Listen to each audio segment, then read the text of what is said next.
जो लास्ट में पाटा है ना, उनका पूजन करना है। श्री आदि गर्ग मातृका और गौरी आदि षोडश मातृका और आपकी कुल देवी है मुंदड़ माता। सर्वमंगल मांगल्ये शिवे गौरी नारायणी नमोस्तुते नारायणी नमोस्तुते। ओम विद्युताम समान प्रभा भगवती स्कंधस्यानति दियावनमासनं पात्रपादिजलं नद्योर्गजलं मुखे आचमन्यं जलं समर्पयामि। एकदंत्रेण पूजनं मार्यो हिरण्यवर्णां हरिणीं श्रियं लोके देवदुष्टामुदाय ताम्बरमणिं सर्वमहं प्रपद्ये अलक्ष्मीर्मेण शतां त्वां गृह्णामि। आदित्यवर्णे तपसोऽधिजातो वनस्पतिस्थौ वृक्षोऽथ बिल्वा तस्य फलानि अंशानुदत्तो मायन्तरायाचवाया लक्ष्मी उपेतु मां देवशका कृतिश्च मणिना सह प्रादुर्भूतो सुराष्ट्रेऽस्मिन् प्रीतिं वृद्धिं ददातु मे।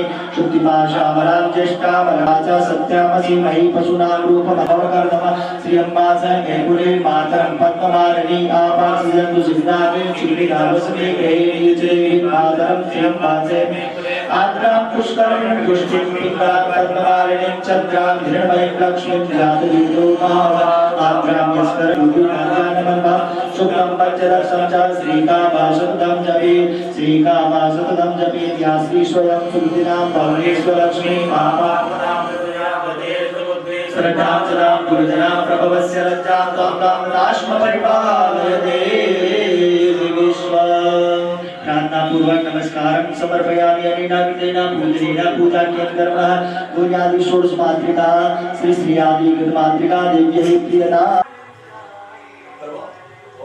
ओम ब्रह्मा मुरारिस्त्रिपुरान्तकारी भागो शशि भूमिसुतो रुद्रश्च गुरुश्च शुक्राचार्या भूमेतवा सर्वे ग्रहा शान्तिकरा भवन्तु सर्वे ग्रहा शान्तिकरा भवन्तु।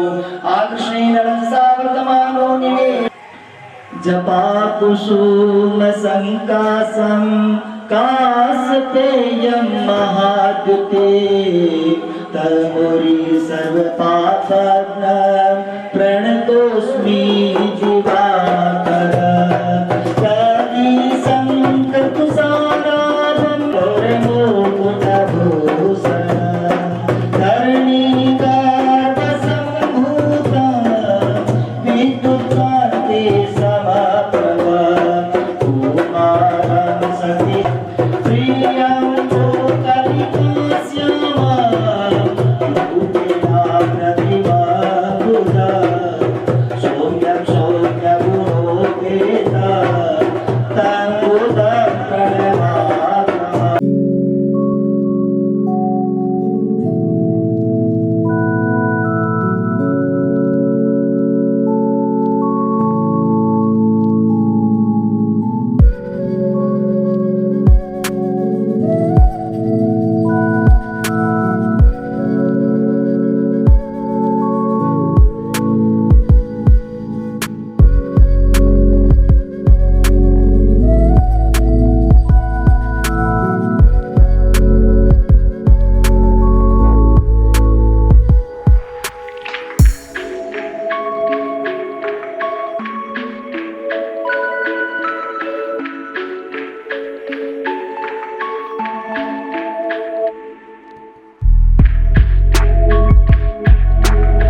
वही प्यारे जो श्री राम जी तुम्हारेगा किया अभिमान तो फिर मान नहीं पाएगा।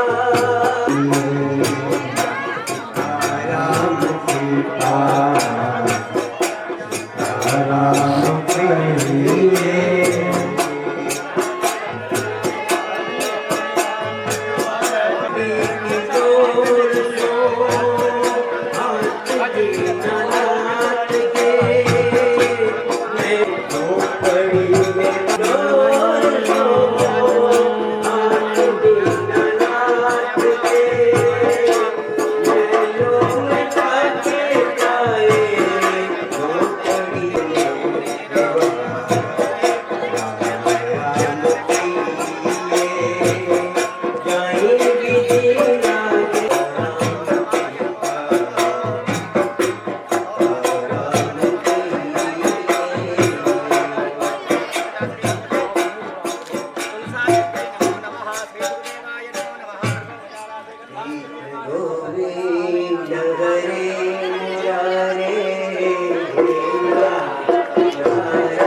कर्तृभ्यो वर्णशर्षिभ्यो महद्भ्यो नमो गुरुभ्यः। शर्वोपप्लवरहिता प्रज्ञानघनः प्रत्यगर्थो ब्रह्मैवाहमस्मि ब्रह्मैवाहमस्मि। शिवाहं शंकरं बोलो नारायण नारायण श्रीमन्नारायण नारायण नारायण बोलो नारायण नारायण श्रीमन्नारायण नारायण नारायण भज मन नारायण नारायण नारायण भज मन नारायण नारायण नारायण श्रीमन्नारायण नारायण नारायण श्रीमन्नारायण नारायण नारायण जय जय नारायण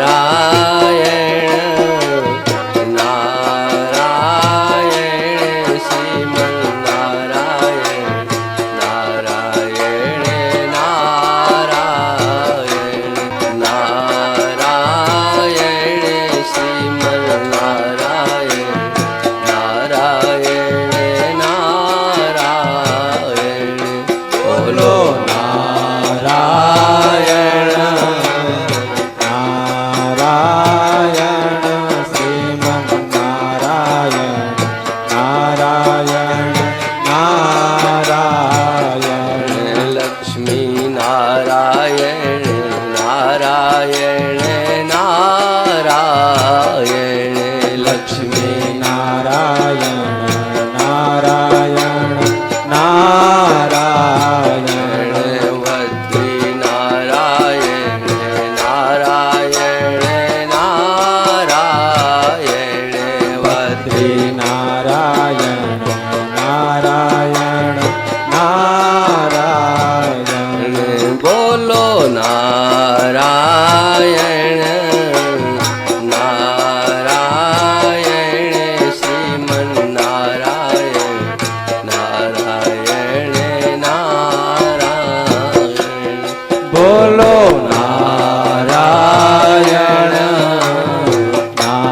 नारायण श्रीमन्नारायण नारायण नारायण बोलिए सच्चिदानंद श्रीमद् भागवत महापुराण की जय श्री वृंदावन बिहारी लाल की जय श्यावर रामचंद्र भगवान की जय श्री शंकर भगवान की जय श्री हनुमंत लाल की जय श्री शुकदेव भगवान की जय श्री व्यास भगवान की जय श्री सद्गुरुदेव भगवान की जय सत्य सनातन धर्म की जय नमः पार्वती पतये हर हर महादेव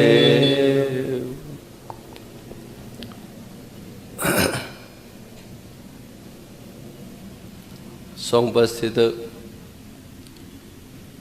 समस्त भगवत चरणानुरागी भगवत कथा रस रसिक श्रोतावृंद भक्तवृंद मातृशक्ति कल सायंकाल तृतीय दिवस के सायंकाल के सत्र में सप्तम स्कंद में प्रहलाद चरित्र तक हम लोगों ने कथाओं को श्रवण किया था। आज ये इस सप्ताह ज्ञान यज्ञ का चतुर्थ दिवस प्रथम सत्र में हम लोग उपस्थित हैं। सप्तम स्कंद में 15 अध्याय हैं। उन 15 अध्यायों में प्रहलाद के चरित्र से पूर्व आसुरी संपदा के लोग किस प्रकार का व्यवहार करते हैं और 5 अध्यायों में प्रहलाद की रहनी सहनी स्वभाव इत्यादि के द्वारा दैवी संपदा से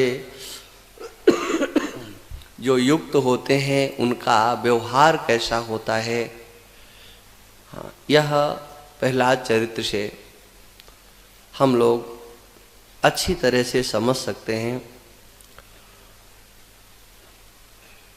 उसके बाद 5 जो अध्याय हैं वह मनुष्य जाति को कैसे सुसंस्कृत किया जाए, संस्कारवान बनाया जाए, कैसे उनकी परंपरा विशुद्ध रीति से आगे गति को प्राप्त होती रहे, इसके लिए 5 अध्यायों में नारद जी और युधिष्ठिर जी के बीच जो वार्तालाप हुआ उसकी चर्चा है। उन 5 अध्यायों में वर्ण और आश्रम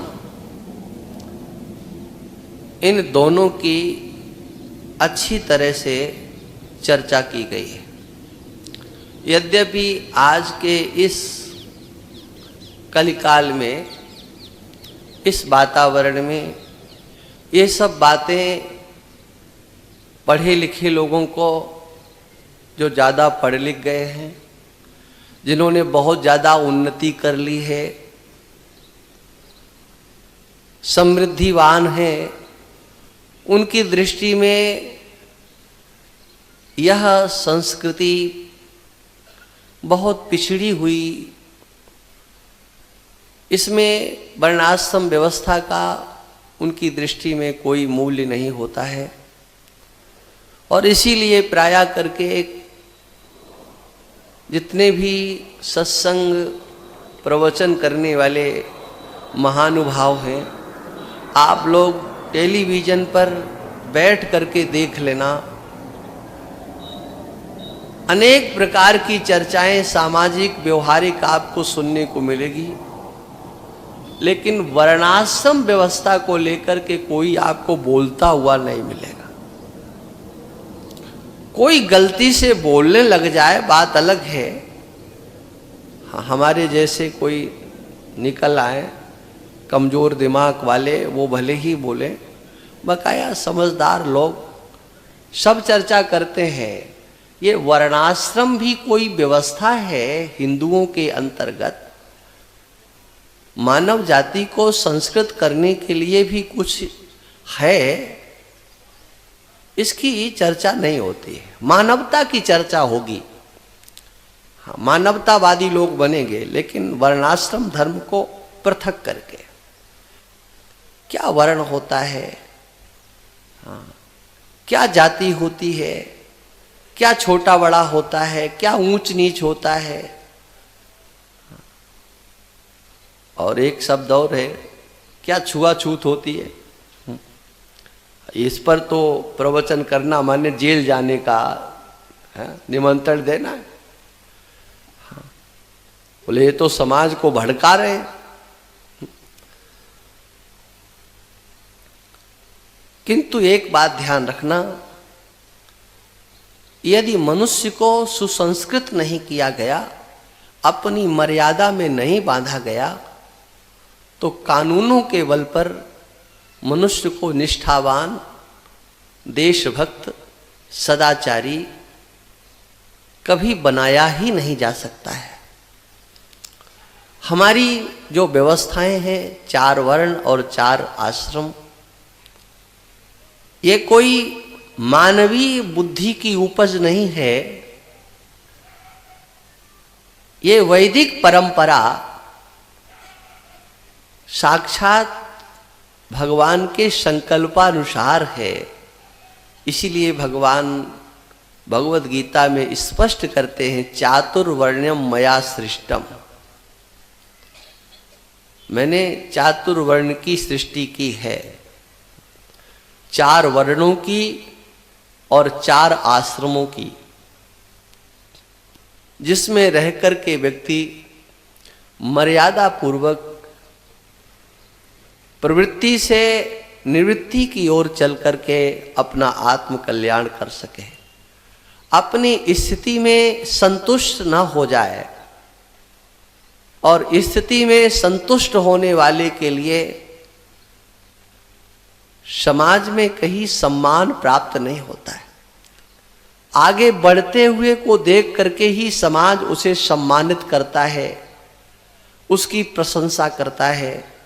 जहां के तहां खड़े हुए व्यक्ति की हमेशा आलोचना हुई है। इसलिए इस वर्णाश्रम व्यवस्था को अपने जीवन में उतारना चाहिए। एक बड़ा सुंदर इसमें प्रसंग आता है। नारद जी ने सन्यास धर्म की बड़ी महिमा गाई,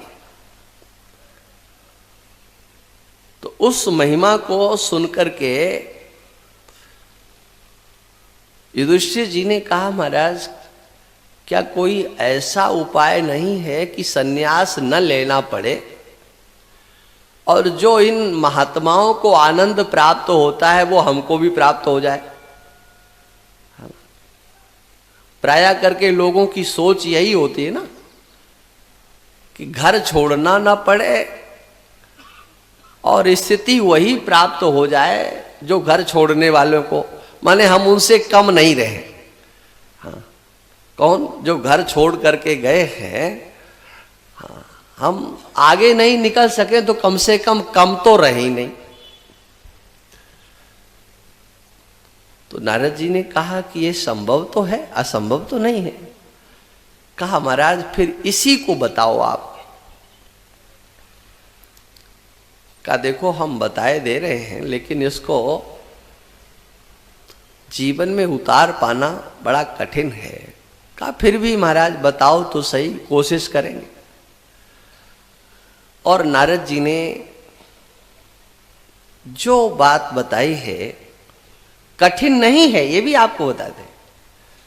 वही आनंद आप घर में रह कर के ले सकते हो। अब देखो जो नहीं छोड़ना चाहते ना उनके लिए तो लग ही रहा होगा कि हाँ बस जल्दी यही फार्मूला हाथ में लग जाए। हाँ, ये तो अच्छी बात है, कठिन नहीं है, लेकिन उतार लो अपने जीवन में। तो कहा कैसे? आप जब तक शरीर में शक्ति है कुछ न कुछ करते रहोगे, करे बिना आप रह नहीं सकते हो। तो नारद जी कहते हैं पहला तो कार्य ये कीजिए कि आप अपने शरीर से, कर्मेंद्रियों, ज्ञानेंद्रियों से जो भी कर्म करते हो उन समस्त कर्मों को भगवान को समर्पित करते चलो। जो भी कार्य हो रहा है भगवान को समर्पित कर दो। दूसरी बात है कहीं पर भी आप आसक्ति नहीं रखो, ममता नहीं रखो। माने ये मेरा है ऐसा भाव आपकी बुद्धि से निकल जाना चाहिए। घर में रह करके बोले महाराज मेरा मेरा तो करना ही पड़ेगा, थोड़ा बहुत तो दिखावा करना ही पड़ेगा। तो कहा मेरा मेरा करो लेकिन अंदर से मत करो, आसक्ति नहीं हो। और आप मेरा मेरा बोलो, व्यवहार चलाने के लिए आप मेरा मेरा कहो तब तो लगेगा अच्छा। व्यवहार चलाने के लिए अब अगर हम सीधी भाषा में बोलें तो उसका अर्थ ये होगा कि अपना मतलब गांठने के लिए, अपना स्वार्थ सिद्ध करने के लिए आप घर में रह करके सबसे बड़े प्रेम से बोलो मेरा है मेरा है मेरा है। हाँ, लेकिन अंदर से गांठ लगा करके रखो ये मेरे बिल्कुल नहीं है, कतई नहीं है, कभी नहीं है, पहले भी नहीं थे, आज भी नहीं है और आगे भी होने वाले नहीं। हाँ।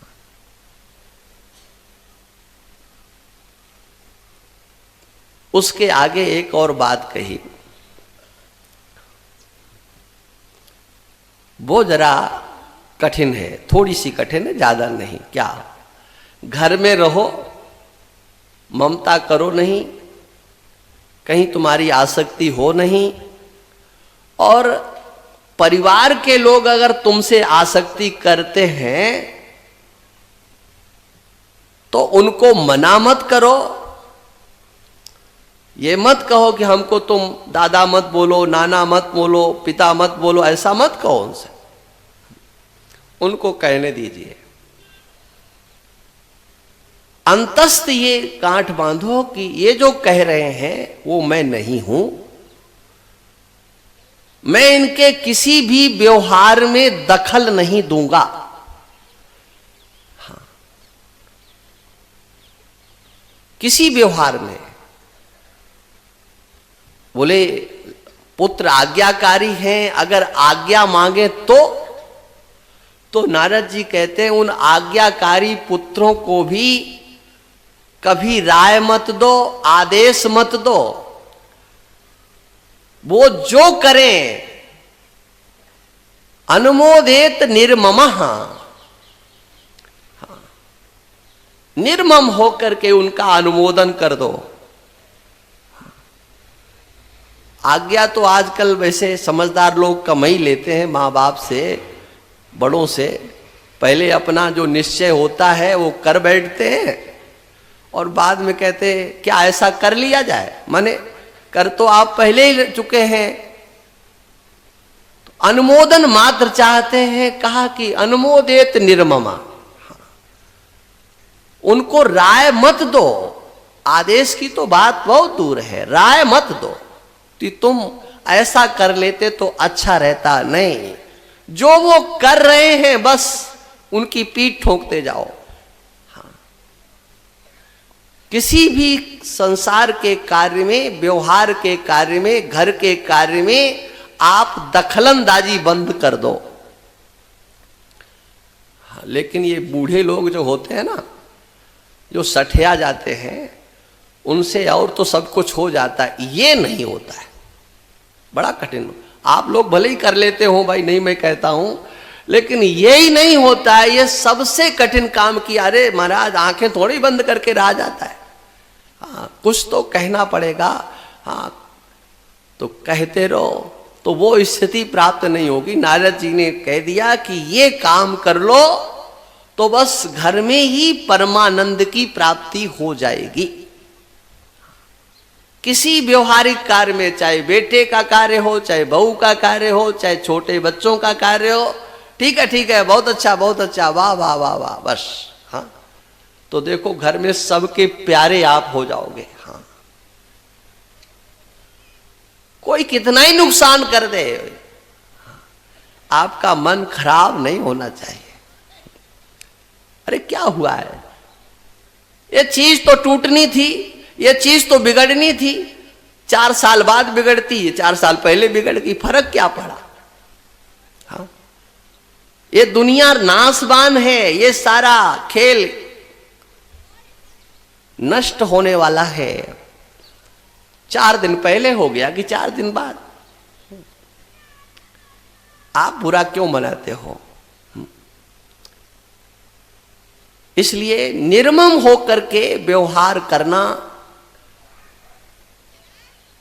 यही गृहस्थ आश्रम के उन लोगों के लिए श्रेयस्कर होगा जो गृहस्थ आश्रम छोड़ने में असफल हैं, नहीं छोड़ सकते हैं। वह इस प्रकार का व्यवहार करके अपने आत्म तत्व को समझ करके वह परम गति को प्राप्त करें। उसके बाद अष्टम स्कंद प्रारंभ होता है। अष्टम स्कंध में राजा परीक्षित ने मनवंतरों के संबंध में चर्चा की। महाराज कितने मनवंतर होते हैं ब्रह्मा की एक आयु में, और उन मंत्रों में कहाँ कहाँ कैसे भगवान के अवतार होते हैं, ये आप कृपा करके बताएं। और तब सुखदेव जी महाराज मनवंतरों की चर्चा और उनमें भगवान के अवतारों की चर्चा, उनकी लीला, उनका वर्णन करते हैं। श्री मनु जी महाराज अपने पुत्रों को राज देकर के तपस्या करने के लिए घर छोड़ करके चले जाते हैं।